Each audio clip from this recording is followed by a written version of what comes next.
আমি বলতে পারবে আমি সব থেকে বেশি যে বাংলা এত সিনেমা করেছি, এত ছবি আপনারা দেখেছেন, আমি সব থেকে বেশি কার সাথে সিনেমা করেছি? জিতের সাথে। আমি জিতের সাথে 14টা সিনেমায় পাঠ করেছি। আমাদের শুরু হয়েছিল ক্রান্তি থেকে, কিন্তু আমার বাংলা সিনেমায় কপালটা এত খারাপ, আমি হতে এলাম নায়ক আর মার খেয়ে খেয়ে শেষ হয়ে গেলাম। এক সেকেন্ড গুরু গুরু যাবো, আমরা যাবো যাবো যাবো যাবো যাবো তো মার খেতে খেতে শেষ। প্রথম সিনেমা করলাম আবার ও কাকা এই দাঁড়া বরণ পরে। একবার একজনদের বাড়িতে নিয়ে গিয়ে ঢুকিয়ে টোপর পরে বরণ করেছিল, তার সাথে ঝগড়া আমার বেশি হয়। ওই জন্য আমি বলি বরণ না, আগে মাল দেখে নাও ভালো করে, তারপর ঠিক করে বরণ কি হবে। একটু বাদে আমরা বরণ করছি। আচ্ছা, এবার বলি যে জিতের সাথে প্রথম সিনেমা ক্রান্তি, মনে আছে? সিনেমাতে কি হলো, ও স্বস্তিকার সাথে প্রেম করলো, কত গান গাইলো, আর আমি আবার ঢুকঢাক করে কথা বলার সময়। তোমাদের ফুলসজ্জার সময় যদি বাড়ি থেকে কড়া নাড়তো ভাল লাগতো? এখন না। হ্যাঁ হয় বলো তো, ফুলসজ্জা সবে বলছে দেখো তো তোমার জন্যই আমি বেঁচে আছি, খটখট খটখট। এখন বাইরে দেখ তোর বন্ধু এসছে, ভাল লাগবে কারুর? ভাল লাগবে না, তাই এদেরকে বারণ করলাম।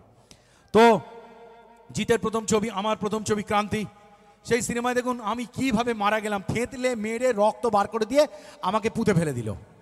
জিত তো কেন স্বস্তিকার সাথে প্রেম করলো, বাংলা সিনেমা আমায় কি দিল? আমি সারা ছবিতে দেখবেন তারপর ভূত হয়ে এসে জিতকে জ্ঞান দিচ্ছি। পরে একটা ছবি করেছিলাম ফাইটার, সেখানে আমি আইসক্রিমওয়ালা ছিলাম। সেখানেও জিত আমাকে ধরে মেরে শ্রাবন্তীকে বলেছিলাম আমি ভোঁতা ছুরি বার করেছি, গলা কেটে ছেড়ে দেবো একদম, কিন্তু আমাকে জিত কিভাবে মেরে নাকানি চোপানি খাইয়ে ফেলে দিল। তারপরে একটা ছবি করেছিলাম, মনে আছে আপনাদের? 100% লাভ। ওর কোয়েলের সাথে কত প্রেম, কত কাণ্ড, আর আমি সারাক্ষণ দৌড়চ্ছি দৌড়চ্ছি দৌড়চ্ছি কি করে জিতের সাথে কোয়েলে দেখাবে, কোয়েলের সাথে জিতের কি করে প্রেম হবে, দুজনের মধ্যে কি করে মেলামেশা হবে, এইটা করার জন্য আমার প্রাণ বেরিয়ে যাচ্ছে। আর ওদিকে ওরা দুজনে প্রেম করলো, আমার কিছু দেখালো, পরের দিকে কিছু হলো। আমার এই অবস্থা, পুরো বিয়ের হাতে থাকি, তারপর পুরুত মশাই কোথায় খাবে তার ঠিক নেই। পরে আরেকটা জিতের সাথে আমি ছবি করেছিলাম, ছবির নাম বস। হ্যাঁ, জিত আমার বাড়িতে এলো, খেলো, থাকলো। আমি বললাম তোকে আমি একটা চাকরি জোগাড় করে দিচ্ছি, তুই চাকরি কর। ঠাস করে চট মারলো ঘরের পাশে, মেরে বললো 5 টাকার ক্যাবলা নই, আমি 5000 কোটি টাকার বিল্লা হতে এসছি। তা তুই বিল্লা হতে এসছিস, তুই বিল্লা হ না, তো আমাকে এখানে জড়াচ্ছিস। কিন্তু আমি জিতকে কিছু বলতে পারবো না, ইচ্ছা করছে ওই জিতকে ধরে মারি। কি করে মারবো? এই হাত, এই থাবা, এখানে 6 প্যাক আর আমার ফ্যামিলি প্যাক, আমার তো লাইন নেই কিছু। ও যদি আমায় একটা ঠিক ধরের মতো দেয় না কুঁত করে, আমার 3 দিন উঠতে পারবো না। বসেতে কি হলো, সারাক্ষণ ও কিন্তু পুলিশ কমিশনারের মেয়ের সাথে প্রেম করলো, শুভশ্রীর সাথে গান গাইলো, মনে মেঘ জমতে থাকে, আর আমার উপর তো বজ্রপাত হতে থাকে, বাজ পড়ছে আমার উপর। সারাক্ষণ ভাবছি এই চিরঞ্জিত গুলি করলো, এই চিরঞ্জিত গুলি করলো, কি করি কি করি কি করি কি করি করি, এই হচ্ছে। পরে একটা ছবি করেছিলাম বাদশাহ, তাতেও আমাকে নিয়ে গেল লন্ডন, জীবনে প্রথম লন্ডন গেলাম, লন্ডন দেখবো। ওরে বাবা, রজতাভ দত্ত পরে চিড়ে ফেলে দেয় আমাকে একবার ধরে, খুঁজে বেড়াচ্ছে, এদিকে রজতাভ দত্ত ওদিকে ফেরদৌস, দুজনের মাঝখানে আমরা শুধু ফুটবলের মতো ডাম ডাম ডাম ডাম ডাম ডাম ডাম ডাম ডাম ডাম করাতের মতো কাটবে মনে হচ্ছে আমাকে ধরে। এই তো আমার কেরিয়ারের অবস্থা। তারপরে জিতের সাথে করেছিলাম বস 2, কি কষ্ট করে বাড়ি বানালাম, এইখানে শুটিং হয়েছিল, এই একটু আগে গিয়ে কি হলো, সব টাকা পয়সা নিয়ে ক্যাটা চলে গেলে বন্ধু। বাংলা সিনেমা আমার এই হলো। তারপর আমি দেখলাম জিতের সাথে অনেক সিনেমা হয়েছে, মারধর করে ছবির মধ্যে, আর আমার বাড়ির লোক বলে ও কি গো সব সিনেমায় ধরে তোমায় মারে কেন, ওরকম তোমার লজ্জা করে না, কিন্তু হ্যালদার মতো পাঠ করো, বইয়ের প্রেস্টিজই লাগে। জিত ওরম হ্যান্ডসাম নায়ক, আর আমি এমনি রাস্তা রাস্তায় বেরোলে লোকে নায়ক বলে, সে একটু পেটটা চেপে নিতে হয় মাঝে মাঝে, কিন্তু বইয়ের পাশে থাকলে লোকে কি করে, ভালো লাগে। একটা আমার বউ একটা সিনেমা আর্টিস্ট, আমি একটা সিরিয়াল যাচ্ছে, লোকে দেখে দাদা, এবার বইয়ের খুব প্রেস্টিজে লাগে, হ্যাঁ হ্যাঁ হ্যাঁ কাটে লোকে, একটা অন্যরকম পার্ট নিতে পারে না। তো আমি জিতের সাথে আর ছবি করবো না, দাঁড়াও তো একটা দেবের সাথে ছবি করি। কি সিনেমা করলাম? লে ছক্কা।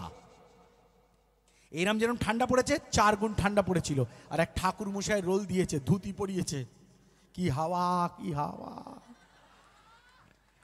মানে অর্ধেক জিনিসই মনে হচ্ছে নেই আমার, এত ঠান্ডা সেই। তারপরে লে ছক্কা চলে গেল। লে ছক্কা সিনেমার পরে আমি দেবের সাথে আরেকটা ছবি করলাম, ছবির নাম পাগলু 2। কথায় কথা রজতাভ দত্ত বলে মেরে বালির চাপা দিয়ে দেবো, তোর বালির গোটাউন আছে, তুই চাপা পড়ে বস থাক, কোদা বাঘের মতো চিয়ারা নিয়ে আমাকে তুই চাপা দিবি কেন বলে দেবের বাবাকে আর আমাকে এখান থেকে টেনে নিয়ে চলে গেল সোজা দুবাই। আমরা 2 ভাই দুবাই। সেখানে নিয়ে গিয়ে আমাদের এক জামা, এক প্যান্ট, এক ভিতরের গেঞ্জি, আর একটা জিনিস এক ছিল, সবসময় বলতে পারবো না, 5 দিন আমাদের ধরে রেখে দিয়েছে। আমরা সে জামা কাপড় চেঞ্জ করতে পারি না, চুলকে চুলকে মরি। লাস্টে ওইখানের থেকে আমাদের রিক্সা করে চলে আসা, ওই সমুদ্র পার করে।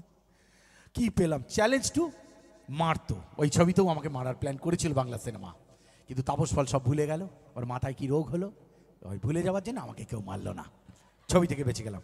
পরে একটা ছবি করলাম, রংবাজ, এই শহরের সব থেকে বড় রংবাজ ছবি করলাম। তো তাতে আমি হোটেলের ম্যানেজার। খরাজ মুখার্জি গিয়ে বলে, হ্যাঁ, বড় লোকের মেয়ে নিয়ে গেছে, বলছে সব আমাদের সুইমিং পুলের জল তুই বিসলারি দিয়ে দে। বিসলারি কি আমার বাবার কোম্পানি? ডিস্টিল ওয়াটার দিয়ে দে, আমার বাবার কোম্পানি, অতটা দিয়ে দেবো। এবার ওদিক দিয়ে রজতাভ দত্ত মারার জন্য হুমকি দিচ্ছে। ওর তো একটাই কাজ, ফোন তোলে আর হুমকি দেয়, আর মেরে ফেলে দেয়, আর গুলি করে দেয়। ঠিক আছে, আমি তখন কি করি, ওই সিনেমাতে একবার এদিক দিয়ে রজতাভ দত্ত লাথি, একবার এদিক দিয়ে খরাজ মুখার্জি লাথি, আর মধ্যিখানে আমার যেরকম এখন যেন লোকে কক ব্যাট খেলে ফেদার দিয়ে, ওইরকম অবস্থা, টাং টাং টাং টাং। আর ওরা দুজনে ওইদিকে কি করছে, প্রেম করছে। কি গান গাইছে, ও মধু ও মধু, তোরা মধু আর আমি মৌমাছি চাকে হুল খাচ্ছি। বাবা, আমার কথাটা একবার ভাব। তারপরে একটা দেবের সাথে ছবি করেছিলাম, শুধু তোমারই জন্য। শুধু তোমারই জন্যতে দেখবেন দেবের কি সুন্দর ড্রেস, মিমির কি সুন্দর ড্রেস, কি সুন্দর ড্রেস আমাদের সোহামের, কি সুন্দর ড্রেস আমাদের শ্রাবন্তীর, আর আমার লুঙ্গি আর গামছা। বাইকে করে নিয়ে যাচ্ছে, বলছি ভাই হাওয়া ঢুকে ঠান্ডা লেগে যাবে, ছেড়ে দে, লুঙ্গি উড়ে যাবে। আমার তো লুঙ্গি পরে বাইকে বসা অভ্যেস নেই। সেই ছবিতেও আমাকে লুঙ্গি পরে রাস্তাঘাটে ঘোরালো। কি সম্মান পেলাম বাংলা ছবিতে আমি। তারপরে ছবি করা শুরু করলো সোহামের সাথে। ও আমার খুব প্রিয় অ্যাক্টার, ও আমার খুব প্রিয় অভিনেতা। সোহামের প্রথম ছবি করেছিলাম, ছবির নাম বাজিমাত। সেই ছবিতে শুভশ্রী প্রথম এসেছিল সিনেমা করতে। ছবির ডিরেক্টর ছিল হরনাথ চক্রবর্তী। সেই সিনেমাতে কি ছিল, ও বাবা আমি তোতলা, একটা সুষ্ঠু পাঠ নেই আমার, কোথায় যাচ্ছিস, এমন আছিস, কি খবর, আমি একটা তোতলার পাঠ, কি আছে বিশ্বনাথকে দিয়ে দিয়ে একটা তোতলা, যা একটা ওকে দিয়ে দিলেই হলো আর কি। পরে করলাম সিনেমা, কত আশা নিয়ে সিনেমা করতে গেলাম, ছবির নাম লাবেরিয়া। ওই ছবিতে আমি তো বিক্রি করেছিলাম ভিক্টোরিয়া মেমোরিয়াল হল, তুই গিয়ে থাক। তা না, রজতাভ দত্ত আমাকে বেল্ট দিয়ে মারলো। লাস্ট সিনে যেভাবে বেল্ট দিয়ে মেরেছে, আমার ছেলে বলছে বাবা হয়তো মারলো, তুমি কিছু বললে না বাবা। আলো কিছু, ওই ছবিতে তো আমি বারবার বলেছিলাম যে আমার সাদা মনে কোনো কাদা নেই, আমার সব ধপ ধপে ব্যাপার। তা কে তার কথা শোনে, কেউ আমার কথা শুনলো না। তারপরে একটা সিনেমা, তো বাংলা সিনেমা, আমাকে ওখানে প্রায় সম্বর্ধনা দিয়ে দিল।